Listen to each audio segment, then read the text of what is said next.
Sveta Sofija ili Premudrost Božija, poznatija kao Aja Sofija ili zvanično Velika džamija Aja Sofija, je bivša pravoslavna patrijaršijska saborna crkva u Istanbulu.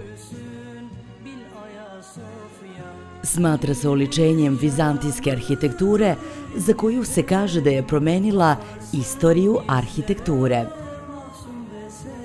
Kao sedište Vaseljenskog patrijarha ostala je najveća crkva na svetu, skoro 1000 godina, sve dok nije izgrađena Seviljska katedrala 1520. godine.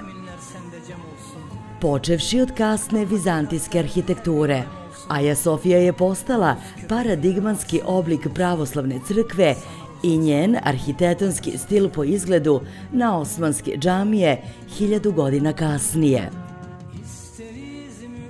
Nakon pada Carigrada pod Osmansko carstvo 1453. godine, osmanski sultan Mehmed II. Osvajač pretvorio je u džamiju i postala je glavna džamija u Istanbulu. Ukoliko posetite ovu džamiju, divit ćete se prekrasnoj arhitekturi pročelja Aja Sofije, koja oduzima dah, gde masivna kupola i 4 minareta služe kao prekrasna pozadina za fotografije. Iznutra možete vidjeti bizantske mozaike, kao i izbor najraznovrsnije svetski arhitektonski i arheološki remek dela, lustera i rasvetnih jedinica.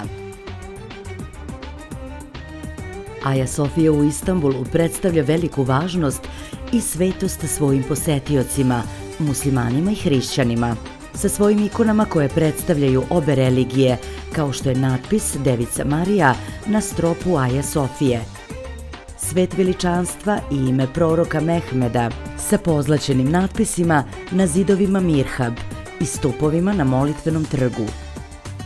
Ovde možete vidjeti i grobove osmanskih sultana koji se nalaze u zgradi džamije Aja Sofija, koja predstavlja svetost i veliku povesnu važnost Turaka. Ulaz u Aja Sofiju je besplatan.